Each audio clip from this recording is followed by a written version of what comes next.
स्वाद इतना मशहूर था कि लोग दूर दूर से खाने आते थे। उस सुबह भी जैसे रोज वह जल्दी उठ गया। सूरज अभी अभी उगा था, आसमान सुनहरा हो रहा था। वो अपनी थैली लेकर चिकन की दुकान पहुंचा और बोला, भाई 10 किलो ताज़ा चिकन पैक कर दो, जल्दी देना, ठेला लगाना है। देता हूँ भाई, पर आज से दाम बढ़ गए हैं। कितना बढ़ा दिए रे तूने? बस थोड़ा ही भाई, अब 240 रुपए किलो। चंदन ने गहरी सांस ली। ठीक है, दे दे, और कोई चारा भी तो नहीं। वो चिकन लेकर चला आया, लेकिन दिल में चिंता थी। अगर दाम बढ़ा तो प्लेट भी बढ़ानी पड़ेगी, लोग मानेंगे क्या? दोपहर को जब उसने ठेला लगाया तो उसके पुराने ग्राहक आ पहुंचे। एक प्लेट तीखी चिकन करी लगाओ, बहुत भूख लगी है। अरे भाई, अभी लगाता हूँ, पर सुनो आज से दाम बढ़ गए हैं। क्यों भाई, क्या हुआ दाम बढ़ाने को? चिकन महंगा हो गया है और मेहनत भी ज्यादा करनी पड़ती है। अब 180 रुपए प्लेट पड़ेगा। अरे भाई, इतने में तो हम मटन खा लें। इतनी महंगी चिकन करी हमें नहीं चाहिए। इतना कहकर वे चले गए। शाम तक मुश्किल से 2 प्लेट बिकी। चंदन ठेले के पास बैठा और सोचने लगा, अब क्या करूं? अगर यही हाल रहा तो ठेला बंद करना पड़ेगा। तभी एक अजनबी आया, धोती कुर्ता पहने हुए और चेहरे पर मुस्कान। भैया एक प्लेट मटन करी देना। मटन नहीं है भाई, चिकन करी है, दूं क्या? अच्छा, चलो वही दे दो, बहुत भूख लगी है। वो आदमी खाने लगा। कुछ देर बाद बोला, भाई तुम्हारी करी में तो बड़ा स्वाद है, बस कमी है मटन की। आप ठीक कह रहे हो भाई, पर मैंने कभी मटन बनाया ही नहीं। हमारे गांव में तो मटन के ठेले बहुत हैं। अरे भैया, तुम्हारे गांव में वैसा मटन कोई नहीं बना सकता जैसा बिहार का होता है। मसाला और तीखापन बस वहीं का असली होता है। अच्छा, आप बिहार से हैं? हाँ भैया, वहीं का हूं। और मैं बता दूं, अगर तुम चाहो तो तुम्हें बिहार का असली मटन मसाला सिखा सकता हूं। अभी तो जाना होगा, काम है, फिर मिलते हैं। इतना कहकर वो चला गया। रात को जब चंदन घर लौटा, उसकी पत्नी कमला बोली, सुनो जी, वो सेठ फिर आया था पैसे मांगने। हमें जल्दी उसका कर्ज चुकाना होगा। कैसे दूं कमला? अब तो चिकन करी भी नहीं बिक रही, कहां से लाऊं पैसे? अगर ये नहीं बिक रही तो कुछ नया सोचो, कुछ ऐसा जो लोगों को पसंद आए। चंदन एकदम ठहर गया। अचानक उसे उस बिहारी आदमी की बात याद आई। कमला, लगता है अब हमारा स्वाद बदलने वाला है। कल से कुछ नया शुरू करते हैं। अगली सुबह चंदन ने जल्दी उठकर अपने ठेले को देखा, जैसे वो भी कुछ नया इंतजार कर रहा हो। वो बोला, आज उस बिहारी भाई को ढूंढना ही होगा, वही कुछ रास्ता दिखाएगा। वो पूरे गांव में घूमता रहा। चौपाल पर गया, चाय की दुकान तरफ चल पड़ा।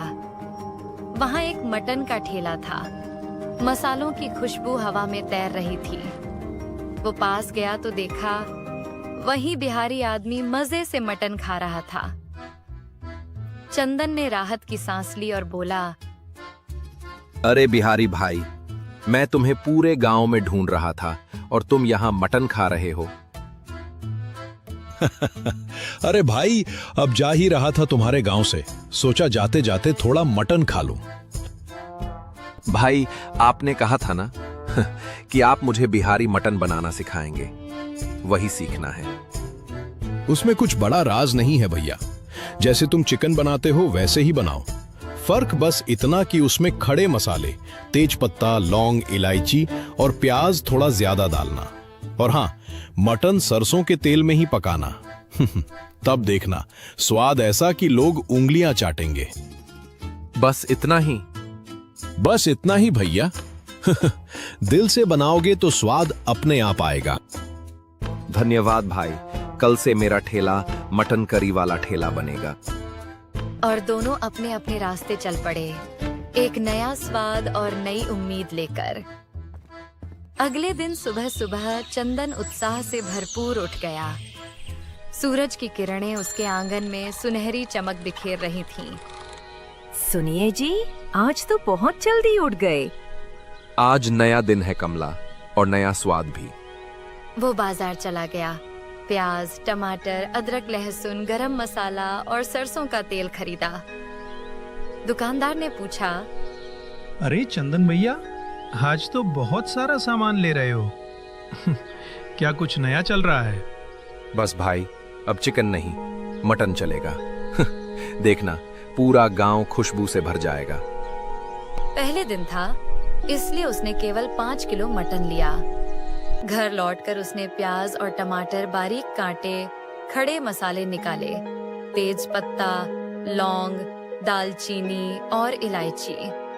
कमला बोली, सावधानी से बनाना जी, नया ठेला है, लोग ध्यान से चखेंगे।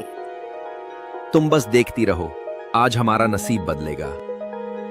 दोपहर होते होते उसने नया बोर्ड लगाया, चंदन का बिहारी मटन, असली देसी स्वाद। जैसे ही उसने मटन को सरसों के तेल में भूनना शुरू किया, पूरे इलाके में खुशबू फैल गई। तभी उसके पुराने ग्राहक आए और बोले, अरे चंदन, आज तेरे चिकन की खुशबू कुछ अलग ही लगा। अरे वाह, नया स्वाद मतलब क्या? मतलब मसालों का जादू और सरसों के तेल का तड़का। एक बार खाओगे तो बार बार आओगे। नाम सुनते ही मुंह में पानी आ गया।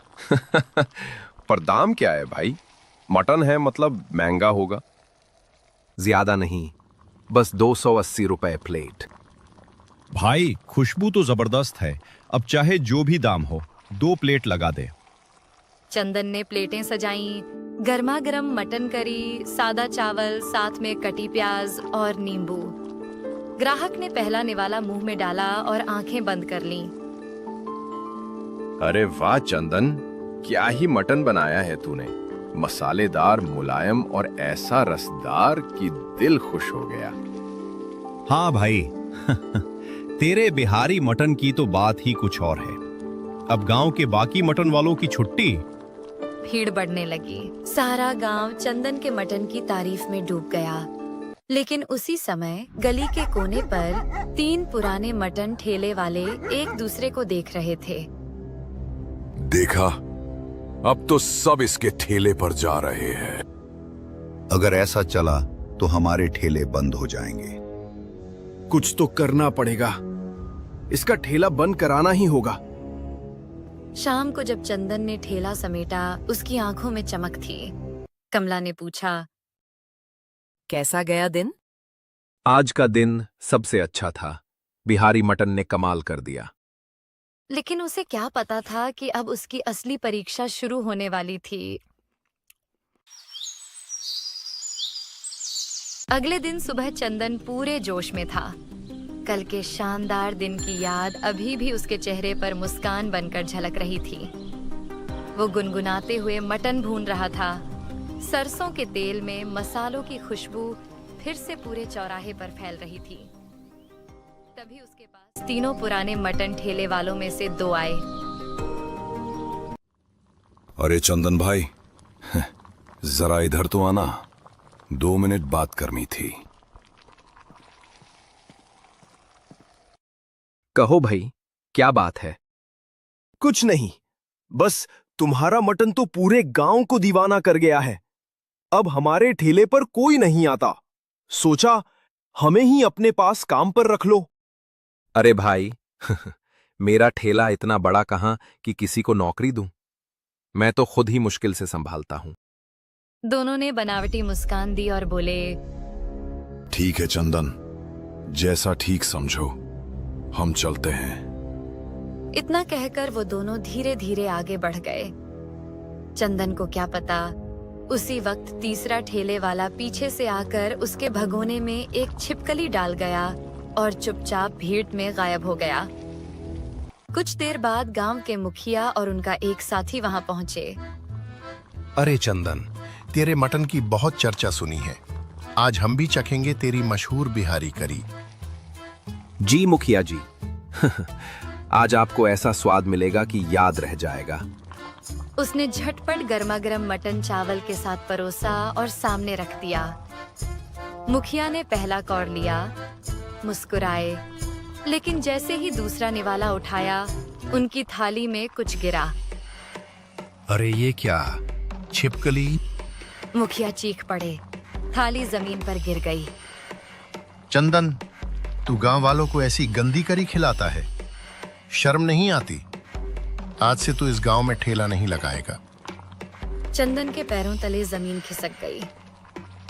मुखिया जी, मैं कसम खाकर कहता हूँ, मुझे नहीं पता ये छिपकली कैसे आई। मैं कभी ऐसा नहीं कर सकता। पर कोई उसकी बात सुनने को तैयार नहीं था। मुखिया और गांव वाले गुस्से में चले गए। चंदन वहीं बैठा रह गया, आंखें भर आईं। फिर धीरे धीरे बोला, जब वो दोनों मुझे ठेले से दूर बुला रहे थे, तभी कुछ गड़बड़ लगी थी। जरूर उन्हीं ने ये किया होगा। उसने गहरी सांस ली और कहा, अब चाहे जो हो जाए, मैं इस साजिश का पर्दाफाश जरूर करूंगा। वो ठेला समेटकर चुपचाप घर चला गया। लेकिन इस बार उसके दिल में डर नहीं, इंसाफ की आग जल रही थी। अगले दिन गांव के चौराहे पर सन्नाटा था। चंदन का ठेला बंद था। वो अपने घर में बैठा सोच रहा था, अगर सच्चाई सामने नहीं आई तो मेरी मेहनत सब व्यर्थ जाएगी। वो सबूत ढूंढने निकल पड़ा। चलते चलते उसने देखा कि तीनों मटन ठेले वालों में से 2 के ठेले पर अच्छी खासी भीड़ थी, लेकिन तीसरे के ठेले पर कोई ग्राहक नहीं। चंदन के चेहरे पर हल्की मुस्कान आई। यही मौका है। अगर मैं इसे अपने पक्ष में कर लूं तो सच्चाई खुद सामने आ जाएगी। वो सीधा उस ठेले वाले के पास गया। वो आदमी उसे देखकर चौंक गया। अरे चंदन, तू यहाँ? सुना था तेरा ठेला तो बंद हो गया। हाँ भाई, कुछ दिन के लिए। पर ये बता, तेरे ठेले पर तो कोई ग्राहक नहीं दिख रहा। बाकियों के ठेले पर तो लाइन लगी है। पता नहीं चंदन, कल तक सब ठीक था, आज कोई आ ही नहीं रहा। अगर तू चाहे तो मैं तुझे बिहारी मटन बनाना सिखा सकता हूँ। गांव वाले उसके दीवाने हैं। सच में सिखा देगा? बिल्कुल, पर एक शर्त है। कौन सी शर्त? मुझे पता है तुम तीनों ने मिलकर मेरे मटन में छिपकली डाली थी। अगर तू मुखिया जी के सामने सच्चाई कबूल कर ले तो मैं तुझे पूरा बिहारी मटन बनाना सिखाऊंगा।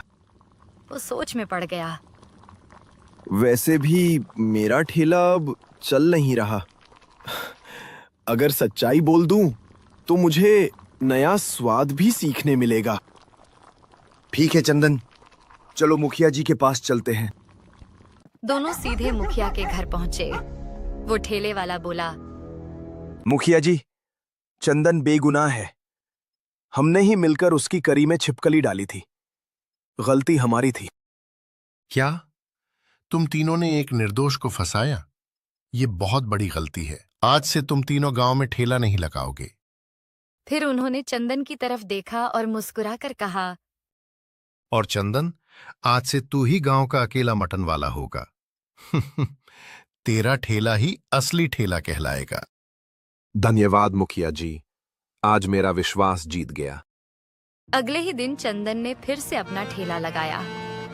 गांव के लोग उमड़ पड़े। पहले से भी ज्यादा भीड़ थी और यूं चंदन बना गांव का मशहूर बिहारी स्पाइसी मटन वाला। मेहनत, सच्चाई और स्वाद का सच्चा उदाहरण।